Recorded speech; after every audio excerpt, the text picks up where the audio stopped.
अब तू चलेगा उसी अंधेरे में जिस अंधेरे में तूने मुझे फेंका था। तेज बारिश लगातार पड़ रही थी। बूंदें इतनी मोटी थीं कि नीले आसमान पर मानो किसी ने काले पर्दे डाल दिए हों।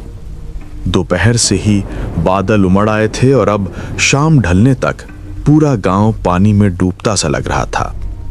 अर्जुन, गांव का एक किशोर लड़का, मिट्टी से सने कपड़े पहने काफी देर से खेत में झुका हुआ काम कर रहा था। उसे आज देर तक रुकना ही था। धान खड़े थे और इस बारिश में अगर देर हुई तो आधी फसल खराब हो जाती। उसके घर में कोई और इतनी मेहनत नहीं कर सकता था, इसलिए जिम्मेदारी उसी की थी। बारिश की ठंडी बूंदें उसके चेहरे पर लगातार पड़ रही थी, पर वो काम करता रहा क्योंकि रुकने का इनाम सिर्फ नुकसान था। कुछ देर बाद जब मिट्टी उसके पैरों से चिपकने लगी और पानी कमर तक भरने लगा, वो मजबूर होकर रुक गया। उसने खेत की तरफ आखिरी बार देखा, फिर लंबी सांस ली और घर की तरफ चल दिया। सामान्य रास्ता तालाबों में डूबा हुआ था, इसलिए उसे पुरानी चक्की घर वाली गली से गुजरना पड़ा। गली सुनसान थी, कीचड़ में उसके कदम डूब रहे थे और हवा में मिट्टी की गंध के साथ कुछ अजीब सा ठंडा झोंका महसूस हो रहा था। अचानक उसकी आंखें भड़कीं और तभी उसने पीछे देखा, लेकिन वहां कोई नहीं था। फिर किसी ने धीरे धीरे उसके कंधे को छुआ, जिसे कोई अदृश्य हाथ उसे खींच रहा हो। अर्जुन की सांसें रुक गईं, दिल तेजी से धड़कने लगा और उसने अपनी आंखें बंद कर ली। कुछ सेकंड बाद जब उसने हिम्मत करके आंखें खोली, डर के मारे अर्जुन ने पीछे मुड़े बिना दौड़ना शुरू किया। अर्जुन तेजी से भागा और पीछे मुड़कर नहीं देखा। उस दिन के बाद गांव के लोग कहते हैं कि अगर बारिश में तुम्हें पुरानी चक्की घर वाली गली से गुजरना पड़े तो पीछे मत देखना, नहीं तो वहां जो भी है वो तुम्हें देख रहा होगा। कहते हैं ना, डर की शुरुआत अक्सर उस जगह से होती है जिसे लोग नजरअंदाज कर देते हैं, पर समझना कभी पसंद नहीं करते। और जिस गांव की बात मैं आज कर रहा हूं, वहां एक ऐसा हादसा हुआ जिसकी सच्चाई आज तक कोई निकाल नहीं पाया, पर उसकी छाया आज भी गांव वालों के दिल में जमी हुई है। क्योंकि वहां एक ऐसी जगह थी जहां जाने की हिम्मत ज्यादातर लोग नहीं करते थे। वो जगह थी पुरानी चक्की वाली गली। एक दंग कीचड़ भरी, हमेशा सन्नाटे में डूबी गली, जिसके अंत में खड़ा था एक पुराना चक्की घर, जिसे गांव वाले बस दूर से देखते थे क्योंकि सालों से वो बंद पड़ा था। गांव बड़ा नहीं था, 100-150 घर, बीच में एक चौपाल, थोड़ा आगे पुराना सरकारी स्कूल जहां बच्चे सुबह से शाम तक दौड़ते भागते रहते। साधारण लोग, साधारण जिंदगी। लेकिन इस साधारण जीवन में एक चीज बहुत असाधारण थी, वो पुराना चक्की घर। कभी ये जगह गांव का सबसे व्यस्त कोना हुआ करता था। लोग अपना गेहूं, चना, दाल सब कुछ यहीं पिसवाते। उस चक्की घर में एक बूढ़ा आदमी रहता था और उसके साथ उसकी जवान बेटी। बूढ़ा आदमी कम बोलने वाला था, पर उसकी बेटी लगभग 20-25 साल की, साफ आंखों वाली, शांत चेहरे वाली, गांव की सबसे मेहनती लड़कियों में से एक थी। गांव वाले उसे प्यार से सोनाली कहते थे। सोनाली का स्वभाव बिल्कुल सीधा था। वो किसी से बहस नहीं करती, किसी से उलझती नहीं। सुबह सुबह दरवाजा खोलती, तेल से बाल बांधती, हाथ पैर धोकर एक हल्की सी मुस्कान के साथ चक्की चलाना शुरू कर देती। बूढ़ा आदमी बीमार रहता था और धीरे धीरे उसकी हालत बिगड़ती गई। घर चलाने की जिम्मेदारी सोनल पर ही थी। फिर एक दिन बूढ़ा आदमी चल बसा। लोगों ने सोचा अब चक्की घर बंद हो जाएगा, पर सोनाली ने किसी की ओर देखा तक नहीं। वो बस चुपचाप पहले की तरह चक्की चलाती रही, पर गांव वाले कहते थे उसकी आंखों में अब एक अजीब सी गहराई थी, एक अजीब सी चुप्पी, जैसे किसी ने उसके अंदर से आवाजें निकालकर ले ली हों। फिर भी काम पर उसका असर नहीं पड़ा। सोनाली दिन भर चक्की चलाती, शाम को दरवाजा बंद करती और बिना कुछ बोले घर चली जाती। लेकिन फिर वो हुआ जो आज तक कोई नहीं भूला। उस शाम चक्की की आवाज हमेशा से ज्यादा तेज सुनाई दी। किसी ने खास ध्यान नहीं दिया, सोचा सोनाली देर तक काम कर रही होगी, पर रात गहराती गई और चक्की बंद नहीं हुई। आधी रात बीत गई, फिर सुबह हो गई, फिर भी चक्की लगातार घूमती रही, सोनाली कहीं नहीं दिखी। लोगों ने दरवाजा खटखटाया, आवाज लगाई, दहलीज से झांका, अंदर सिर्फ चक्की घूम रही थी, बिना किसी इंसान के हाथ लगाए।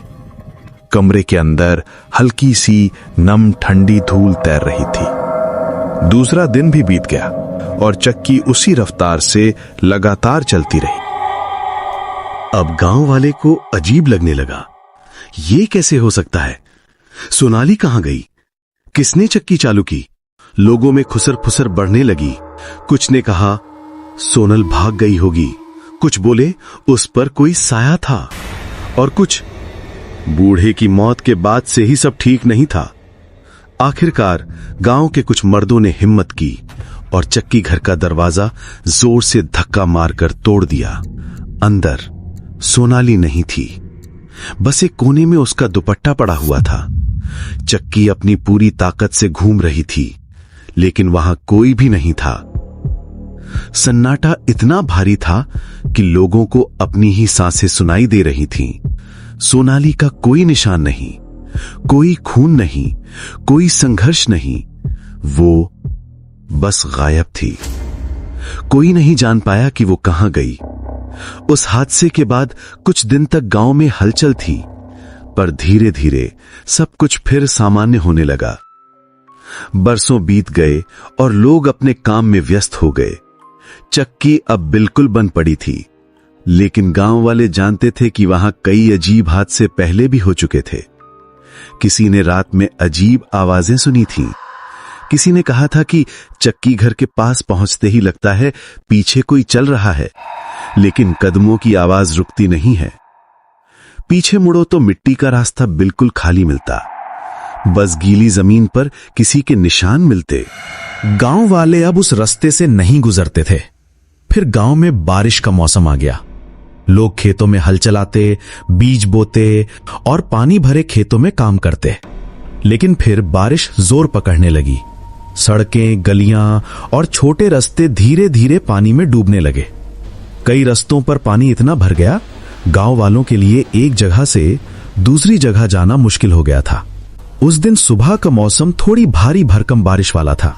दिवाकर, जो गांव में नया स्कूल मास्टर था, आज उसे स्कूल जल्दी पहुंचना था, क्योंकि स्कूल में एग्जाम्स शुरू होने वाले थे।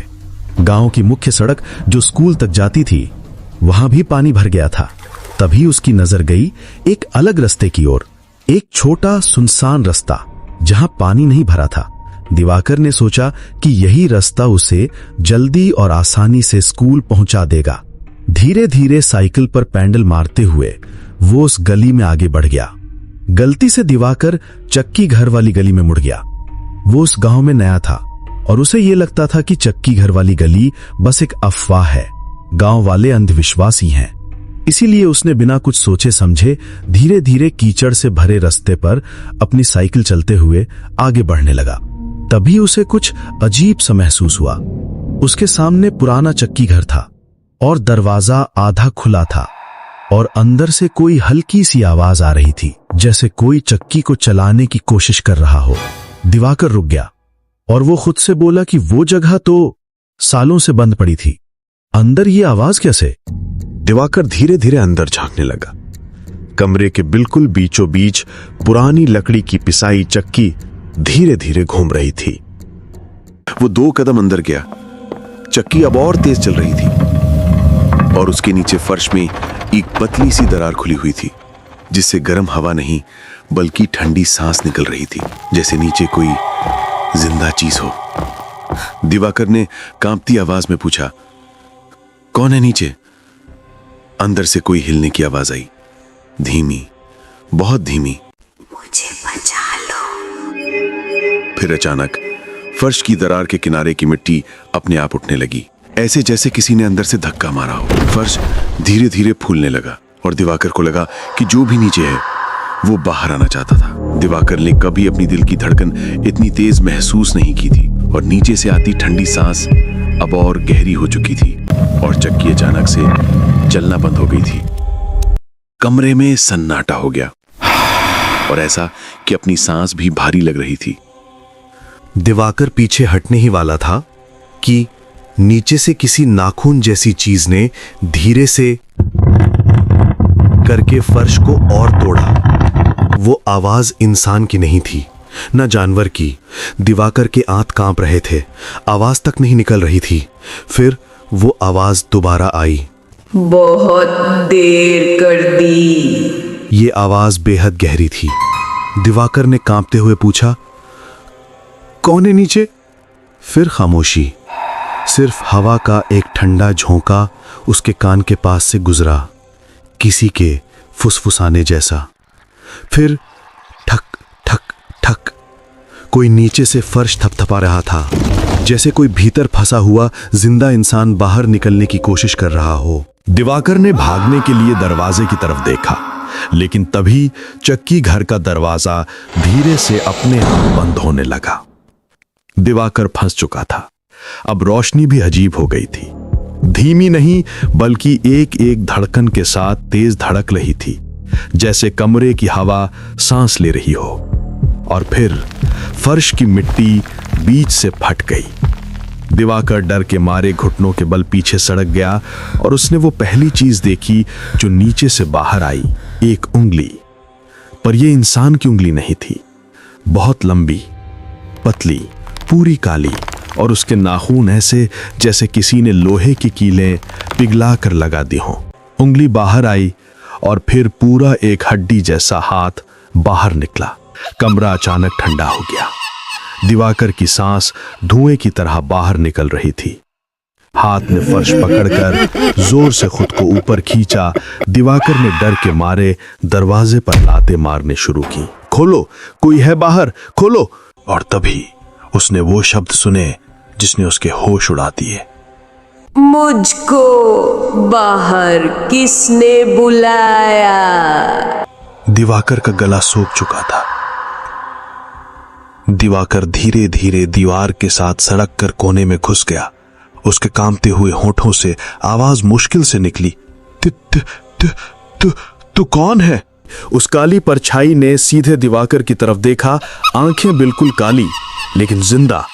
उसकी आंखों में नफरत नहीं, भूख थी। दिवाकर ने हिम्मत करके चिल्लाया, मदद, कोई है? उस काली परछाई ने अपनी लंबी उंगलियों वाला हाथ उठाया और अपने सीने पर रखा। फिर वो धीरे से बोली, मैं नीचे बंद थी। दिवाकर ने कांपते हुए सिर हिलाया, मैंने नहीं खोला, मैंने नहीं बुलाया। वो आत्मा एक कदम आगे बढ़ी, लकड़ी की फर्श चर्र कर उठी। वो आत्मा बिल्कुल उसके सामने आकर झुकी। उसका मिट्टी से सना चेहरा दिवाकर के गाल से कुछ ही इंच दूर।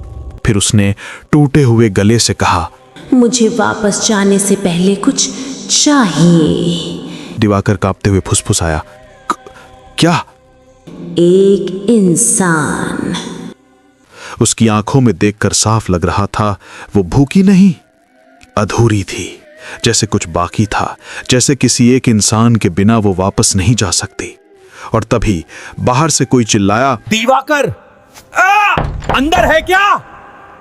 आत्मा का सिर झटके से उठा। इस बार उसके चेहरे पर साफ गहरा गुस्सा था। पूरी रीढ़ की हड्डी खड़खड़ाकर सीधी हुई। उसकी सांस भारी हो गई। मिट्टी उसके शरीर से भर भर कर झरने लगी। उसने कराहते हुए कहा, वही है। दिवाकर सिहार गया। कौन? आत्मा ने धीरे धीरे दरवाजे की तरफ मुड़ते हुए कहा, जिसने मुझे जमीन में धंसाया था। दिवाकर का दिल एकदम थम गया। फिर बाहर वही आवाज, दिवाकर सुन तो। इस बार आत्मा बुरी तरह गरजी। वो भारी कदमों से दरवाजे की तरफ बढ़ने लगी। पवन, भाग जा, अंदर मत आ। लेकिन आवाज गले में ही दब गई। दरवाजा आधा खुला। पवन ने झुककर अंदर झांका। अरे अंधेरा क्यों? और उसी पल आत्मा उसकी तरफ पलटी। उसके चेहरे पर गुस्सा था, बहुत खतरनाक। यह गुस्सा अलग था, जैसे किसी बहुत पुराने दर्द को पहचान लिया हो। पवन अंदर कदम रखते ही आत्मा एक झटकों में उस तक पहुंची। उसकी उंगलियां पवन की गर्दन पर झपट पड़ी। सिर्फ 2 उंगलियां, लेकिन पकड़ इतनी ठंडी, इतनी गहरी कि पवन की सांस वहीं अटक गई। वो सुबकते हुए बोला, कौन? काली आत्मा धीरे धीरे अपना चेहरा उसके बहुत पास ले आई।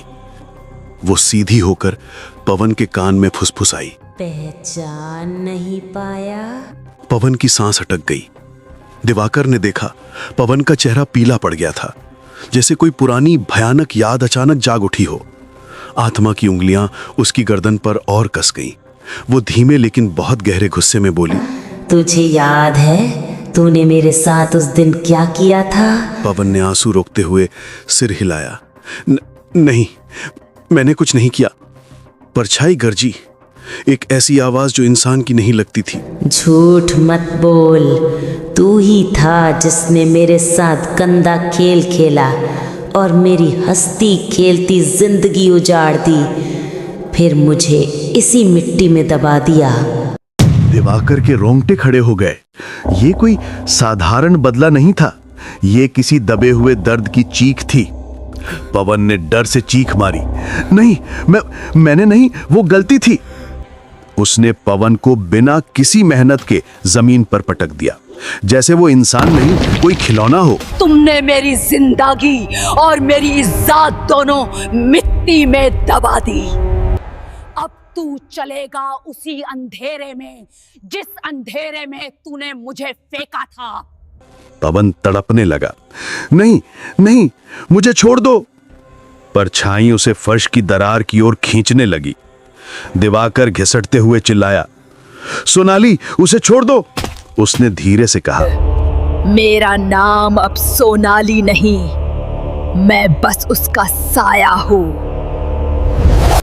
और इसके बाद वो पवन को अंधेरे में घसीट ले गई।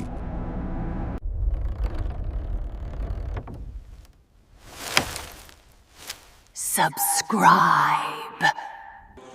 चक्की घर में सन्नाटा छा गया और दिवाकर दीवार से टिककर बैठा रहा, कांपता हुआ, टूटा हुआ और एक सच से जूझता हुआ कि सोनाली सिर्फ मरी नहीं थी, उसके दर्द ने उसे खुद एक दर्द बना दिया था।